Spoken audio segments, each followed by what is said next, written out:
Hello, welcome back to the David Watson podcast.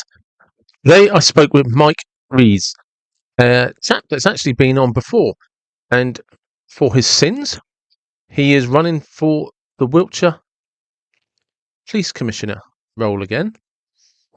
One that is extremely politically driven, and Mike is running as an independent. And I'm going to find out why on earth he's doing it again. Hello, welcome back. It's been a few years. How are you doing? Hello, David. It's nice to see you again. And you? Didn't think I'd be back here again, but I am. Do you know, I thought one day I might get you back on to talk about boxing. I didn't think I'd be Yeah, getting you back on to talk about this, which is, I wish we were. I wish we were talking about boxing. yeah. Why? Why are you doing it again? What's happened? Um, well, after the last election, I said I'd never do it again. It was quite getting involved in that politics that goes around that job. Although I'm not a political person and I stand as an independent, it was quite unpleasant. There was a Mm, lot of unpleasant things happening. I was told by a particular party that they were trying to find dirt on me. They didn't. Um, don't know how they looked, but they didn't. yeah, And there was a lot of things like that going on around. I think, God, are they so that desperate to get this job? Um, why are political parties so keen to get this job? And it was an unpleasant, it was a stressful, unpleasant experience. If I'm totally honest, I yeah, said no again. Came very close to winning, um, and over the last 3 years now, I've still maintained I'm not going to do it again. I'm not putting myself through that again. And you just watch what's going on in politics and the lies, the corruption, the deceit, um, the scandal around politics at the minute. And you think, how can you trust these people? And I was kind of got inspired as well by the recent Rochdale election. A guy yep, called David, who was a local garage owner, who came second um, to George Galloway. And I've got my own thoughts on George Galloway, but yeah, that's same by here. the by. Yeah. But I thought there's something going on here. People are rebelling against politics, and so I actually rang David and spoke to him and said, look, how did you go about this? And we had a good chat, and I put the phone down and thought, you know what? I think people are fed up with politicians. This is a role that a politician should not have. And in the absence of anyone else standing as an independent candidate, I spoke to my wife because the big thing is, apart from having no funding really to do any promotion and that sort of thing, the big thing for us was you got to put a £5,000 deposit down, and Yeah, that's a lot of money. That's a lot of it is a money. lot of money. Yeah, I don't necessarily agree that the candidates should have to do that, but that's the rules. And we spoke about it and agreed that we'd risk it. It would hurt a lot if we lost it. Um, but we're trying to do something good. We're trying to change things, Mm. and so just decided to do it again. And yeah, I mean, she has called me something else since that time. Why are you doing this? I think you're crazy. She didn't use the word crazy. She used a far worse word. But you know, I should I'm call you an here. Englishman. I'm I'm ready to do it again. Um, one of the things I was going to say, because how many years were you a police officer? So I did. I was a police officer for 30 years. I joined in 1984 at the age of 18 and Hmm. retired in 2014. Well, at the age of 48, yeah, almost 49. So I did my 30 years. So you did 30 years as a police officer, and they spent an awful lot of their own resources trying to find dirt on you and your family. And let's be honest, it wouldn't have been hard to find it because you've been a police officer for 30 years. So, do you know what I mean? If you'd have had any investigations or anything like that, Yeah. um, it wouldn't have been difficult. You also have your own charity as well, don't you? The Fat Boys Yeah, charity?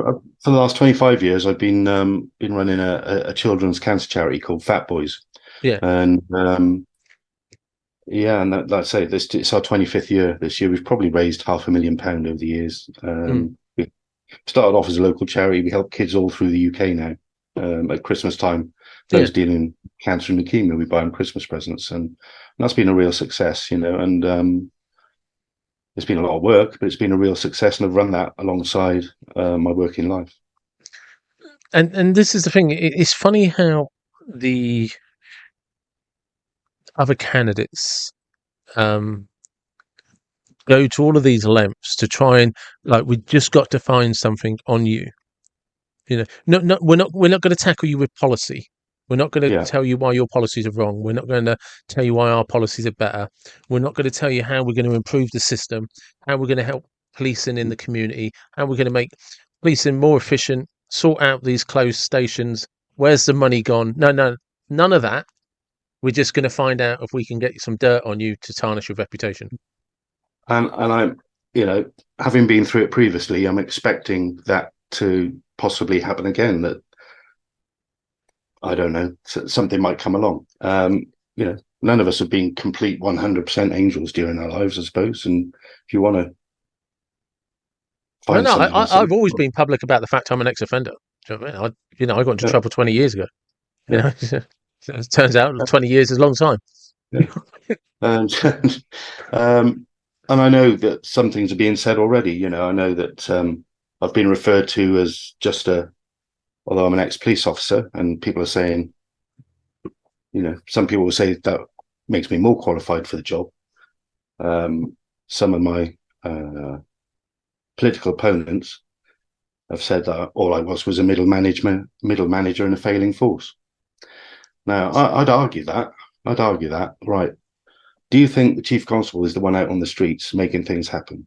All right. Yeah, Mm. but yeah, I was a middle manager. I was a detective inspector. It's your inspectors, your sergeants, possibly your chief inspectors that make things happen. And I made things happen. Okay. I had a good reputation, and it was all about catching the bad guy and Yeah. and keeping criminals off the streets, and I did that. So yeah, if you want to refer to me as a middle manager, yes, I was, but I made things happen, and I've carried that on in my business world. Um, Failing force when I was there, no, we were known. In fact, the slogan for the force then was "Prima et optimus," first and best, Latin for first and best. Failing force, well, I think you'll find it's a failing force now because it's in special measures. Mm. That wasn't while I was there. That's 10 years after I left. So that's a bit of a gift for me for someone to slander me in that way. I know that they've been saying, "Oh, he's just going to be pro police." That's not the case. Um, Then I surely, think no, but I'm sorry, I didn't mean to cut you off, but actually, why shouldn't you be pro-police? Because well, police in 1984 could be yeah, seen on the streets. yeah, Towns in 1984 had police stations that were open. yeah. You know Had what police station. Yeah. I mean? Yeah, had police stations, Yeah. right? Whereas, so in 1984, none of the police forces were under special measures. So Yeah. what what? Why can't? Because to me, being pro police means being proactive. It Yeah. means being in the community. It means supporting the police officers to do the job the community wants them to do. And all the community really wants police to do is, if I ring you, can you come round and sort out this burglary? If I ring you, can you come and look for my car? Someone's nicked or damaged or scratched or The most valuable asset, and the most expensive asset when you look at the budget of a police service is its staff, is yeah, its officers and police staff. They're demotivated, if they're demoralised, you're not going to get a good service. no, And so, yeah, of course, I think it's a ridiculous comment as well. You've got to look after the people within the organisation. mm, However, I am more than capable of holding senior officers to account. yeah, They're the ones that are answerable to the service, to the public. Now, if I bought a car, okay, would I? I'm not quite sure whether it's running right or not. So I get someone. I bought it that day. I get someone in to look at it. Would I get a dentist in to look at it? Or would I get someone who knows what they're talking about? yeah, exactly. A mechanic, someone who's been a mechanic for a long time. You know, a dentist might say, "Well, it sounds like it's running right." And I can't say, no, that's not quite right. And this is why. But in any other walk of life, right, you would look, if you were a young man starting out in any industry, the first thing somebody would do is recommend you got a mentor with 30 years experience in that industry, in that business. If somebody said, oh yeah, if I was joining the police force and there was some guy who's on 28, got a couple of years to go, who took me under his wing, probably the best experience, the best apprenticeship, best education I could serve would be under that person. Because Yeah. how many times have you had to go and meet somebody and deliver bad news? How many times have you had to go and meet somebody and arrest them, in the wrong place at the wrong time? All of those difficult things that families have to go through, either as the victim of crime, the victim of a tragic accident, or because you're arresting the person that was the cause of those things. How many politicians have done that?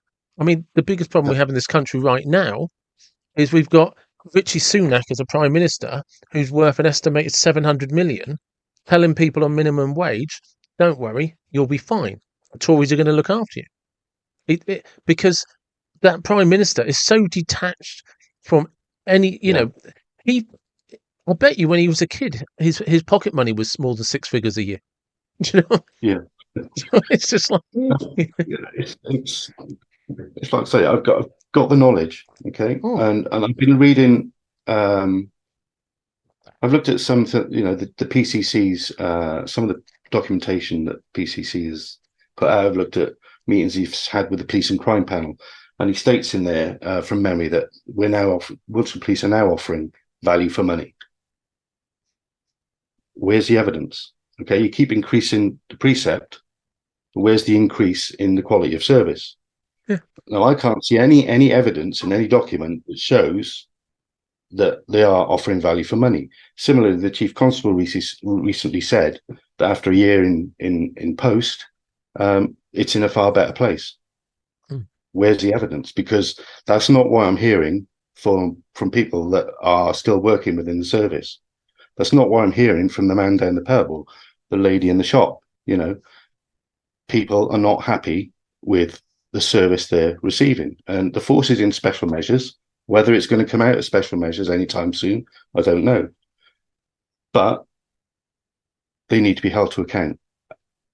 PCC is there to manage the budget, help them move on, help them develop. I don't see it. At the minute, I don't see it. With no disrespect to the Chief Constable or Mr. Wilkinson, I appreciate it's a very difficult job, but I'm looking at some of the things that are going on and thinking, where's that coming from? Why has Salisbury not got a police station yet? Okay, I yeah. know there's allegedly some plans for it to happen, but we were talking about that 4 years ago, three, Yeah, 4 years ago. you and I had that conversation 4 years Yeah. ago because They're spending somewhere in the region of £90 million over the next 10 years for police headquarters to be developed. By the time you get to the end of that 10 years, that's going to be a lot more than 90 million. Okay, so to say it's 90 million quid, it's going to be a lot more by the time you get to the end of 10 years. How does that improve the service to the public of Wiltshire by developing police headquarters, which is essentially a training area and office-based staff? How does that benefit the people of Wiltshire? And all that money is being spent, taxpayers' money is being spent on it. And someone needs to say where's the business case for that? There just seems to be little evidence behind what is actually going on at the minute. I see it with Salisbury because Salisbury still doesn't have a custody suite. So if somebody gets arrested and they're going to be detained, I think they get taken to Devizes or Trowbridge. No, they go to Swindon. They're going to Swindon now. Okay. This current moment in time, because they would used to go to Melksham, because that's now being refurbished, they're having to go to Swindon. So the thing I don't understand is you have police officers in Ainsbury still. They just don't open the front desk. Yeah. But Ainsbury Police Station is still there. Yeah. Police officers still use it.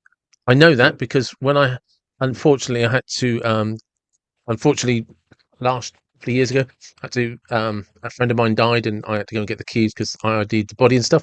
And I just rang the phone box because that's where they told me to go. They just ring the phone outside and somebody came and let me into the police station. So it's still an operational police station for the police. They just don't have anybody. And I know it has a custody suite and cells because I spent time in them as a teenager. I've been interviewed there, so I know from personal First-hand experience. knowledge. First-hand knowledge of that, then, David. Yeah, exactly. Right. What So, do like? uh, you know, Yeah. it was. I wasn't worried about that back then. I was more worried about what my parents were going to say. Funnily enough, I lost my appetite. Um, um, Yeah. but yeah, so it's just like, hang on a second, why, like, why are you driving an hour to Swindon Yeah. And when then you? waiting in custody. You're taking an officer off the street, so well, somewhere in the south of the county, Salisbury, wherever. Well, They just have to take the prisoner up to Swindon. They'll have to be there for some time with the prisoner, waiting for solicitors, the interviews. They may not even get dealt with till the next day, in which case the other people have got to go up. It's a farcical situation. there was something because many years ago when I lived in London, I was an appropriate adult, all right, and I don't know what appropriate adult schemes are like now, but back then you lived in the custody suite, Yeah. all right. So processing, people don't realise this, like, because it's the simple thing is, if you got pulled over in Salisbury and got breathalyzed in Salisbury, that is going to be, by the time they've breathalyzed you, door to door, from you getting arrested, getting taken to Swindon, calibrating the machine, making sure it's all done.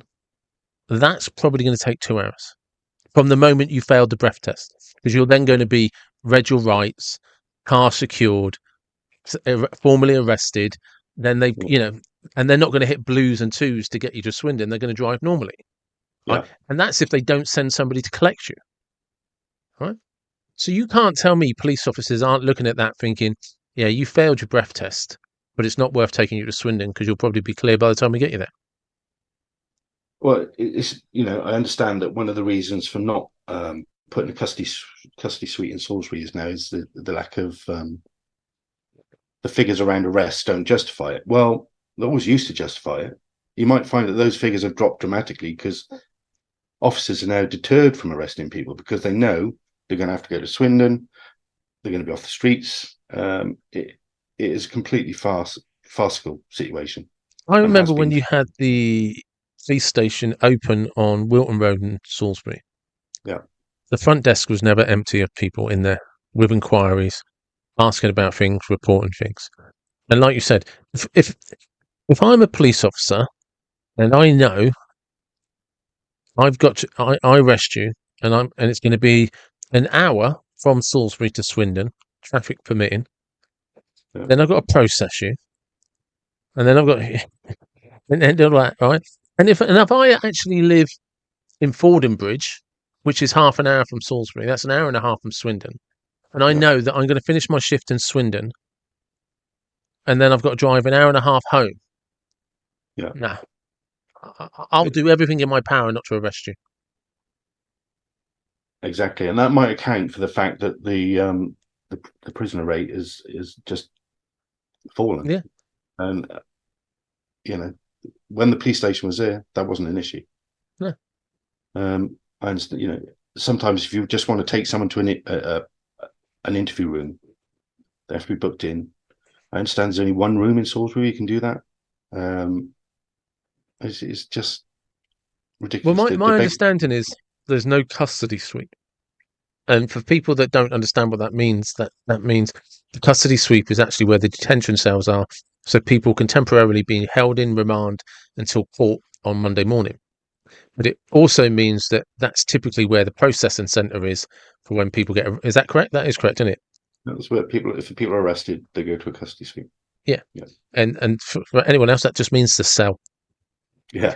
And you normally have a very narrow, waterproof mattress. And they're not too bad. I've had worse. Do you know what I mean? I will say for the record, it's 20 years since I've slept on one. So just for the record, Still fresh in your memory, though. life is what it is, isn't it? Yeah. But we were All all about young once. Yeah.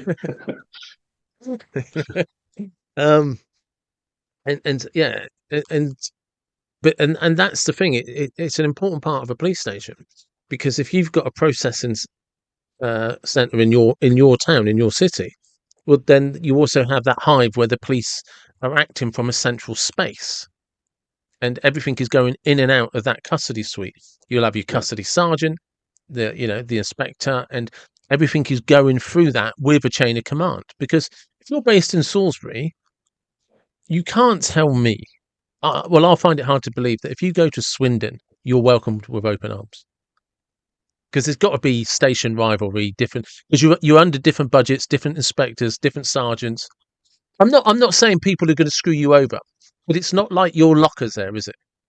No, I don't know. I think that's probably a bit harsh. I think it'd be accepted there, and it's not a problem because No, it's a small, I don't mean like that. What I mean is small. it's not Yeah, your office, is it? Do you know what I mean? It's no. like hot You desking. probably feel like you probably feel uncomfortable there because it's not your usual surroundings. Yeah, and you don't have a locker there.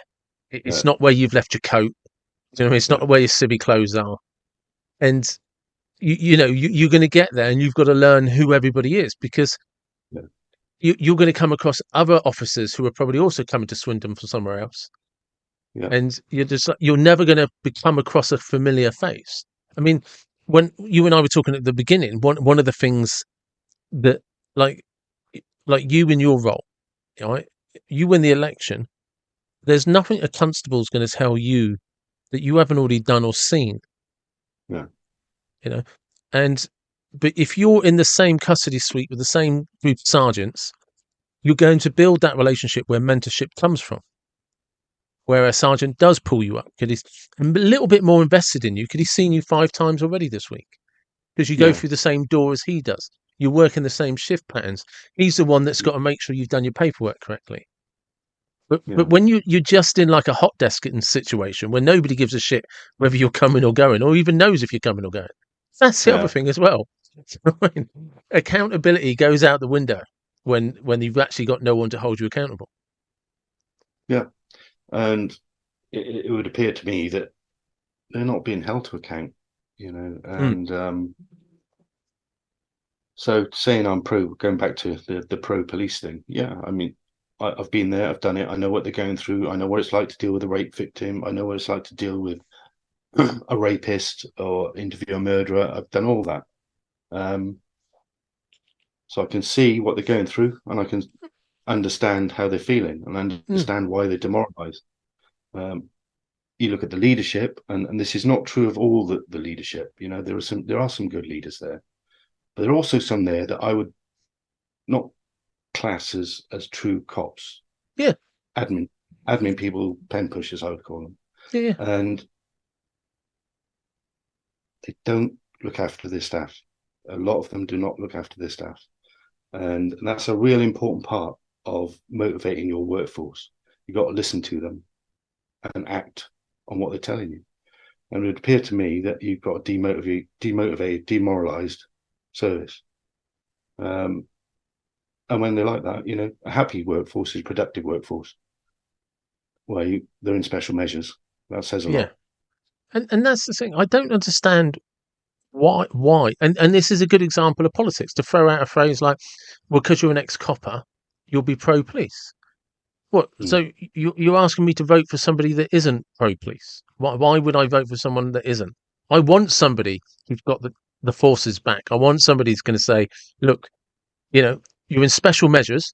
We need to do something productive about this. Get you all back to being professional. Get you all back to the top, top of the class, top of your job. Because that's how you stop crime. That's how the community knows who their local police officers are.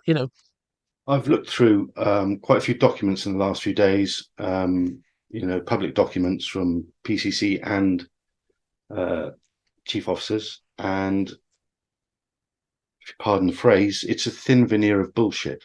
Yeah. And it's the same thin veneer that I was listening to 10 years ago.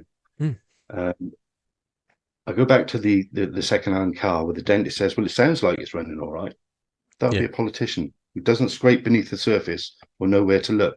Doesn't I care. know where to look. I know where to look. Yeah. I know how to dig deeper. And you've got to scratch beneath the surface to see what's really going on. I went to a recent meeting at the council, an area board meeting, and I listened to the local inspector saying how low violent crime was, and how low the recording of it was over the past 3 months. He asked if there's any questions, so I put my hand up. So, what's the detection rates? Oh, I don't have those. So, right, okay. So, well, you've talked about these meetings. He was from the MPT. You've talked about these meetings you've held at the library where people can come in and speak to you.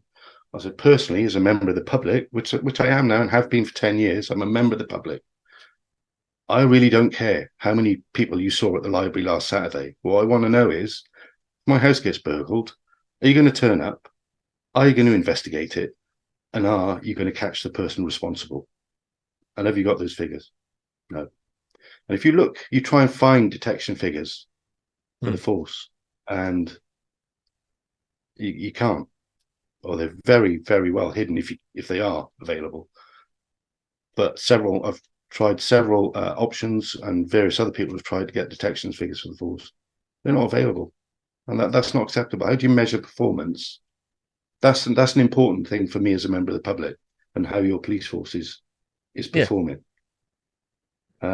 Telling me how many have been recorded means nothing to me, because how many people couldn't get through on 101 and gave up? How many people don't even bother reporting it to the police anymore because they know it's a waste of time? That's not a measure of what's happening. A true measure of what's happening is true recording, and also knowing what the detection rate is. Now, what's the reason for not publishing those detection rates? I think it's pretty obvious, because they're pretty poor. But you mentioned something probably even more important. Is people have got to a place now where they just don't bother. They have no confidence in the police now that they don't even bother. And an interesting thing, I don't know if you've seen this on things like YouTube, but we've got that those American style auditors coming over, appearing now on YouTube, where people are filming the police or just filming in general, and then the police will come over to them. I haven't seen one for Wiltshire yet. I will just caveat that, but I was watching one the other day. Me and a friend were talking about it, and this guy's just filming like a late night in Newcastle. Two police officers come over. Hello, sir. What are you doing? Oh, just filming. Why? Because I want to. I can. It's a public space. You know. You got any ID? Is there a reason you're speaking to me? I haven't. Do you suspect me of a crime? And this went on for about 10 minutes, and he was just like, you you haven't told me what you suspect me of doing. You haven't told me why you want to talk to me, anything like that. He says, I'm not required to give you any ID. And he said, it's just that simple. He said, oh, you can arrest me. And at that point, tell me what the crime is that I'm being arrested for, because you approached me. So they left. Next thing, two big burly undercover coppers come over, do announce that they're undercover, and we're doing things, we're checking people because of suspicious activity. He said, no, you've been sent over by those two police officers. And he said, and again, what is the crime that you were accusing me of? Oh, no, we're just checking you're all right. Well, what does that mean? What does that all right mean? Because, again, you've travelled some distance from one end of the high street all the way to the other to come and see me. But again, you're not telling me what for. And now you're trying to, and they said, oh, well, we're just checking people's mental health. But I haven't asked you for anything. I'm stood here minding my own business with a camera in a public space, breaking no laws. And you've got like 20 minutes before the police eventually just leave him alone. And you're just like, Jesus Christ, what is happening to you guys? Because you're out late on a Friday, Saturday night, and you've got a guy with a camera in a high-vis jacket. He's not doing it, and he's not breaking any laws, and you're hassling him. And you're getting more and more of these interactions where the police don't even seem to know what the actual laws are. Whereas when I was when I was younger, police knew what the law was. You know what I mean? Do you know what I mean? I always remember. Sorry, I didn't mean to cut you off. A police officer telling me when I was doing when I was an appropriate adult. As a general rule of thumb, he said, "There's only three reasons why we should be approaching you. You're under arrest. You might be able to help us, or we suspect you'll be able to help us with information relating to an accident or a crime, or it's a health and safety issue that will prevent you from getting hurt." So they're the three reasons we have rights to approach you. Do you know what I mean? He says, and it's perfectly reasonable if we suspect you are somebody to ask you for ID to prove you're not. And if you then refuse because we think you might be that person, we can arrest you. But you can't hassle people just because you want to. I think that, well, yeah, generally, yeah. I think that there could be I think there's circumstances where you There might, are, but yeah. a police officer who's actually doing their job properly would know what their circumstances are. And I think, yeah, you mentioned there the training, and I think the training is not as good as it used to be. mm, And when I joined, you went to a regional training school for I think it's 14 weeks, yeah, and then you cut the weeks over the next 2 years of your probation. Now it's all pretty much done online, no which I way. don't think is great. I don't think it's Because great. didn't was it Hendon they used to go to? No. Yeah, I mean that was the Met used to go to Hendon, Yeah, but there used to be discipline within that as well. You'd actually be out on parade squares marching, and you'd have your uniform be smartly presented, and you'd be inspected and all that. And I think, well, swinging the lamp, I think that was a good introduction to a disciplined service, and I think a lot of the discipline has gone out. You've now got a young, inexperienced workforce um, with not a great amount of training. Um, I think there's a whole rake of issues there that need to be addressed. I think what one of the things that I've noticed, and this is personal experience, but this was Dorset Police, so I won't get into that exactly. But they've lost the art of de-escalating. Like because de-escalation is people look at de-escalation from the point of view of like Dorman, where somebody's already in a violent mood or an aggressive Yeah, mood, and your job is to de-escalate it so it doesn't become physically confrontational. Whereas the I've noticed with police now, with some, not all, because I have still had interactions with some really pleasant police officers, young and old, you know. Um, but there seems to be, like you say, maybe it's that morale thing. They're already in a bad mood. They've already had enough of their job. They've already had enough of being, you know, on special measures and stuff. Because when they're interacting with the police, they just already seem to be in a bad mood. So interacting with the public, they already seem to be in a bad mood about it. And you I just thought, like, you listen to them sometimes, you're like, whoa, that's not how I would have started that conversation. and there is, I think, again, that will come back to a lot of what life experiences that individual officer had. How young are they? How experienced are they? Because I do still see officers de-escalating situations, but there are some that will go in all guns blazing, Mm. and probably learn the hard way that that's probably not the best way to do it. But yeah, again, it comes back to training. I think there's a whole rake of issues around there, and we go back to the 90 whatever million pounds that's being spent on headquarters, which includes the training department. There's got to be a real good case, I think, for regionalisation again of training facilities Yeah. and share cost and being more budget efficient for the taxpayer. Do you remember what was the purpose originally of the role of the PCC? It was, well, essentially to manage the budget and hold the local police to account. But originally, wasn't it always supposed to be non-political? In theory, at Uh, least. I've only ever known it be political. Certainly, all we've had in Wiltshire is conservative Yeah. PCC the last 12 years. Because But I I think if you always, look around the country, I don't think there are any independent. I know there was a couple previously, prior to the last election, but I don't think there are any in existence now. It's mainly conservative.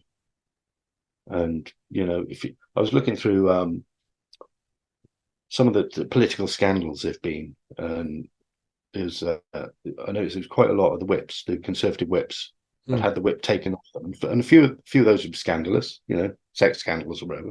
But some of them they had the whip taken off them because they disagreed with what the party was trying to do. yeah, So what happens to a conservative PCC if something comes down from the police minister or the Home Secretary or the government? We want you to do this, and the PCC turns around and says, "No, I'm not doing it." What's likely to happen to that PCC as a conservative? He's not going yeah, to be too. She is not going to be too popular. Now, I've got no allegiance to any party, and what I'll say is, if I was in post and something was coming down that I didn't think was right for the people of Wiltshire, I'd turn around and say no. That means I'd get bumped off by MO5 eventually. Then so be yeah, it, sure, yeah, for But sure. you know, And you heard it here first, folks. so yeah, I've got no allegiance. for me, it's about doing what's right for the local community, and that's one of the main reasons I'm standing.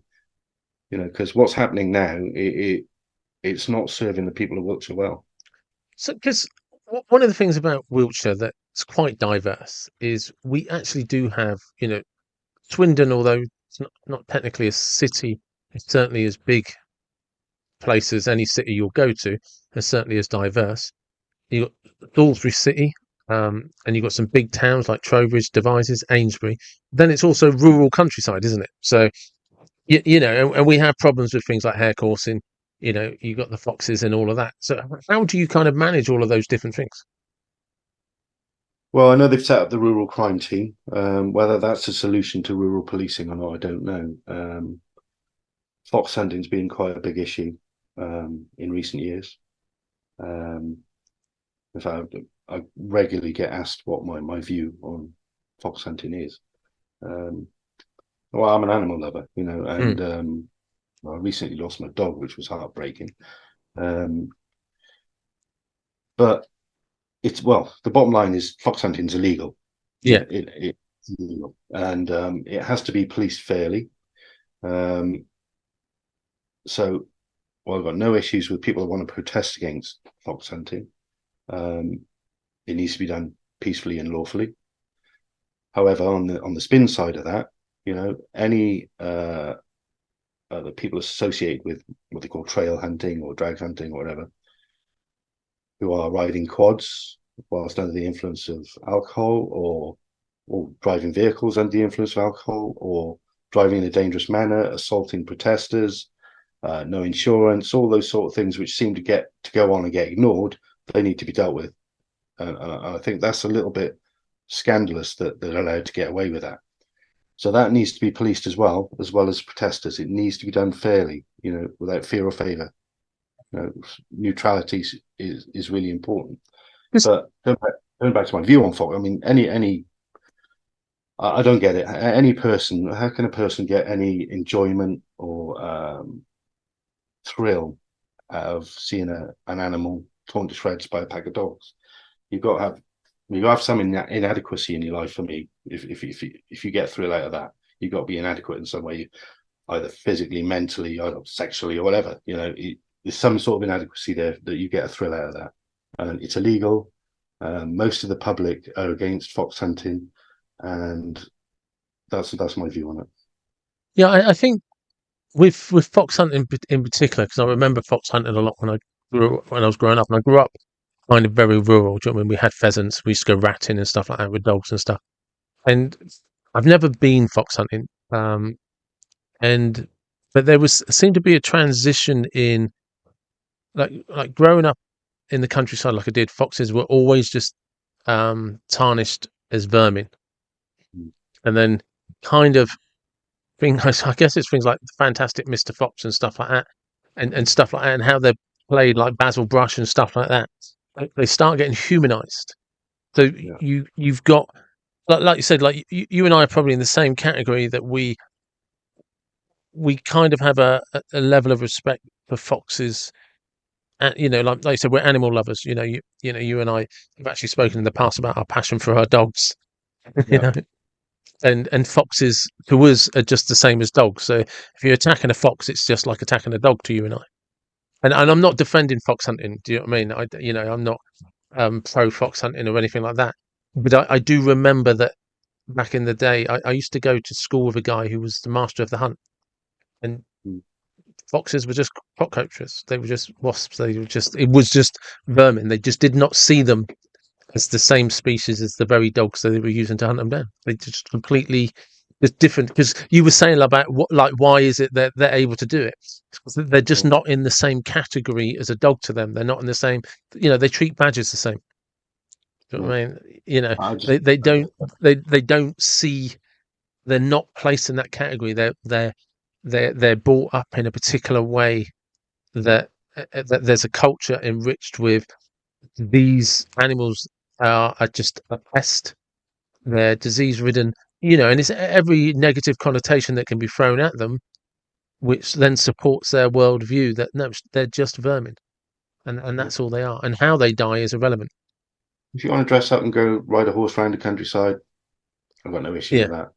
You want to rip a fox to shreds, then no, yeah, yeah, yeah. no. I don't get it. I just don't get it. I don't understand their psychology to do something like that. It's just that like you will know from your days as a police officer.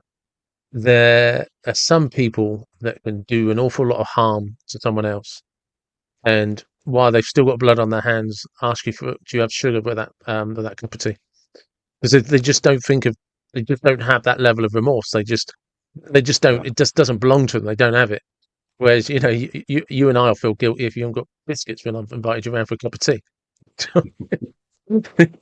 You know, and that's the nature of human beings, isn't it? And which again, it kind of shows you the many difficult levels of understanding that come with the role, and that has to have, again, being pro police is probably a really good place to start, because Mm. being pro police means actually there's a standard that the police can be held to. There's a professional standard that public are entitled to expect, and actually somebody with 30 years experience, who did, rise through the ranks, probably a good place to start.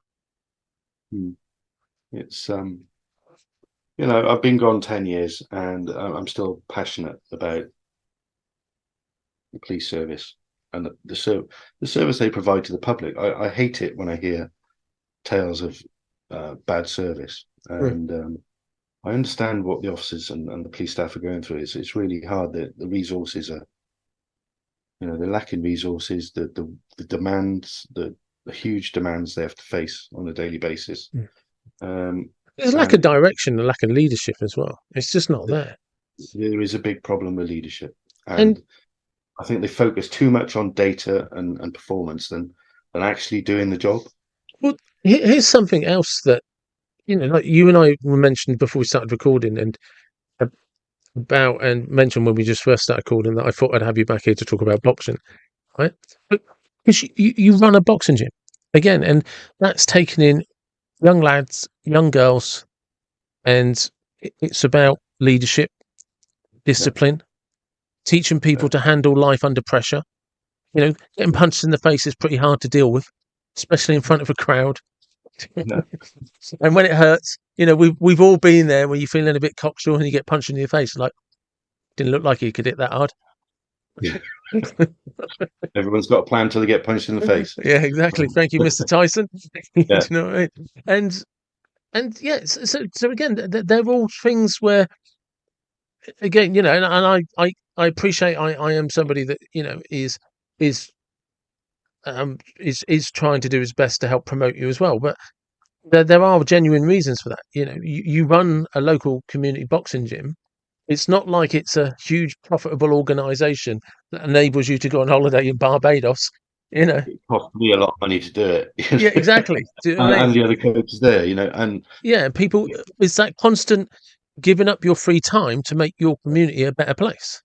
yeah. I mean, you as a boxing coach, and it's not just me. Any boxing coach would tell you this. You're not just there as someone who will teach them how to box. Uh, you're effectively a social worker. Yeah, You safeguarding going on all the time. The number of situations I've been in with safeguarding, there's lots. You're a mentor, you're a teacher, you try to instill discipline, respect. I try to get them to get involved in other things like um, donating things to the homeless. You're trying to make them better people, not just yeah, boxers, but better people. And it doesn't work all the time. You're still going to get those ones that you're probably never going to change, but a lot of the time you're doing good things, and hmm, it is having a real positive effect on them. And so it's not just about. I do love boxing, but it's not just yeah, about that. You're always a childminder. Even the adults, some of them have come from real bad backgrounds, and yeah.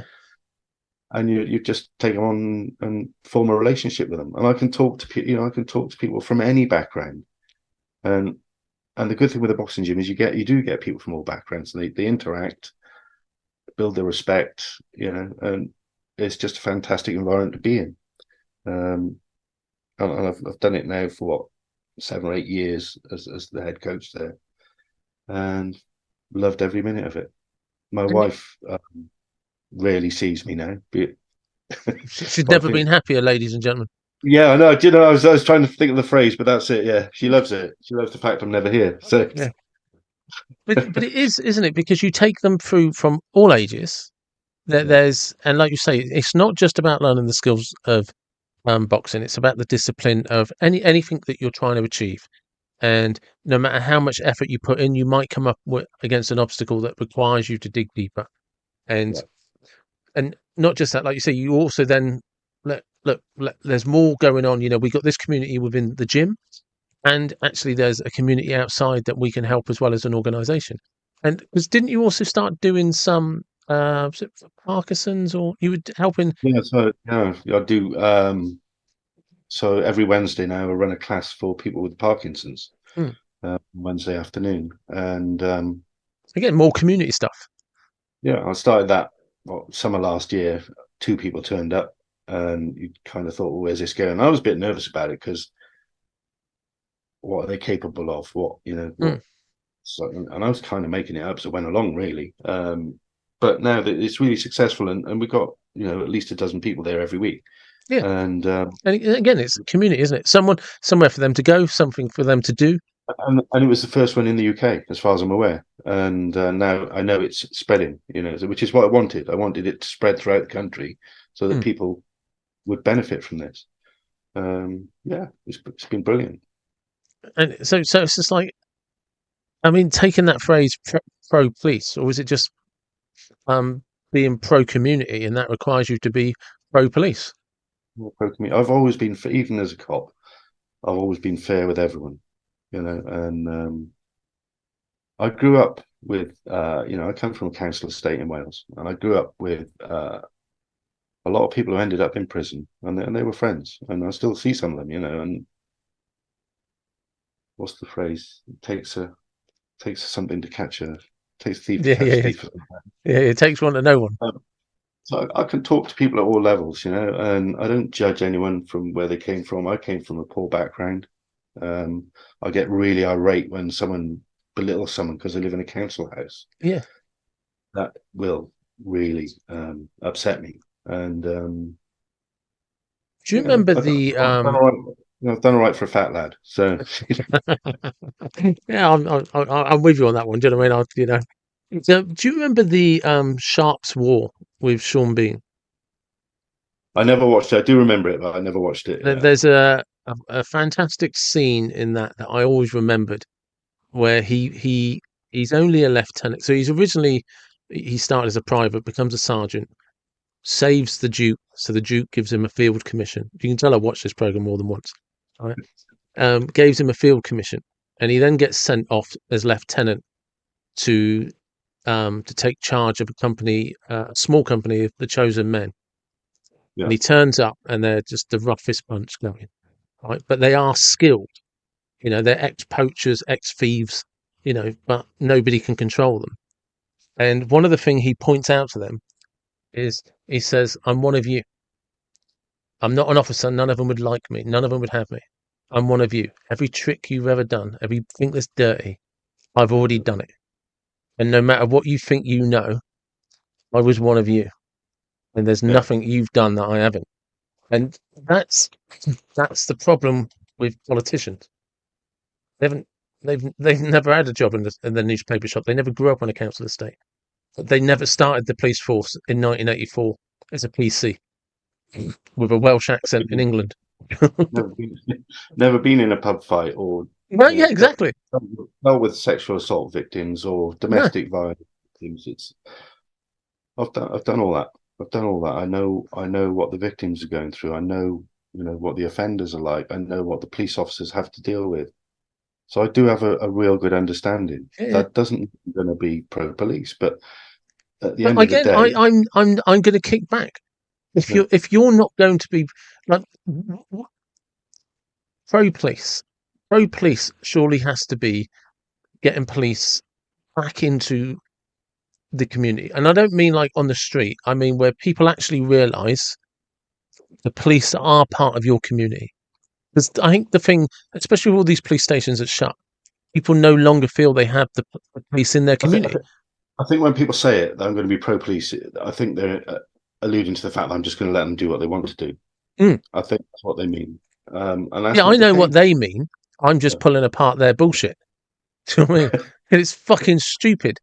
Because look, when I was a kid, when I was a teenager, one of the things that kept me out of trouble was because I knew who all the police were, because they all knew who I was, and that meant that when they caught you drinking and or smoking a bit of pot or something like that, they just dealt with you, Yeah. you know.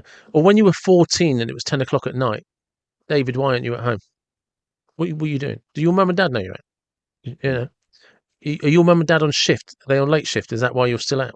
They they knew everything about every kid on the estate Yeah. because police were part of the community. And I don't think that, I'd love to see that again. Whether that ever will happen again, I don't know. I don't think the resources are there. And what you tend to find now is that there's no consistency. So someone could Yeah, go on to a particular. I mean, when I started, I was on I think it was Gorse Hill in Swindon was my first beat, and then I went to Morden. But I was there for a couple of years, 2, 3 years. Now within weeks, they've moved on somewhere else. They're yeah. shifting resources around to accommodate more demands coming down from the government. And there has to be a time when a chief constable has to have the nerve to say, "We're not doing that anymore. Yeah. Okay, we're going to focus on the community, focus on the basics, and this is what we're going to do. This is what's Mm. important. The people of Wiltshire. We're going to get that right first, then we're going to do the rest." But you get Sounds that easy. right, and no, but you get that right, Yeah. and everything takes care of itself. Because the thing Yeah. is, when when when police are an established part of the community, and people know that the police are around, and the police know who everybody is, they know who the burglars are, they know who the dealers are, they know who the punchy fuckers in the pub are. They know all of that, you know, and you get to know people one by one, and ironically, they don't know the law-abiding people, but they do actually get to know the lawbreakers and the troublemakers and the ones who are just a bit cocky. They get to know them all. So Yeah. when something happens to somebody and you start talking about who that person is, there'll be a police officer. That's right, I know. They'll be down at such and such now. It's 3 o'clock. They'll be in the Yeah. pub so and so, or he'll be at work. I know where he works, or I know where she works. I know what she does. And but now I can't remember the last time I've seen a police officer. No, and I wish it was like that when I was younger, getting into trouble. yeah, but there has to be a way. Yeah. That saved you that night in the cells, wouldn't it? More than once. Yeah. There has to be a way of putting more resources on it. There's with technology, and I don't agree with technology to some degree that it can replace humans in certain circumstances. Hmm. Like if you want to record crime, um, an experienced officer or police staff will know what questions to ask to get the Yeah. maximum information out. I don't think a computer can do that. No. Okay, so online recording, I'm not overly keen on. But there are certain tasks that, such as the development now of technology, Yeah, body cams and stuff like that. Great. you could take a lot of work. You could free up a lot of people from desk work Hmm. and put them into other areas, frontline policing. I've always said I've always pretty much been in customer services or care work in one form or the other. The only people that can deal with people are other people. It's a person job. You can't automate humanity. And if you keep trying to automate, it just shows you've grown beyond your capacity. And as soon as you grow beyond your capacity, you need more people, not more automating or more automation. You need more people because people dealing with people is how you learn what the problems are. Hmm. Because you'd experience this 100 times as a police officer. A fight breaks out or looks like it's going to trouble kicks off, and it was never because of what somebody thought it was about. More often than not, somebody was already in a bad mood looking for a fight because he's having a rough time. You know, and somebody just happened to accidentally bump into it, and Yeah, and you learn about these things because you're dealing with people, and it's never as simple.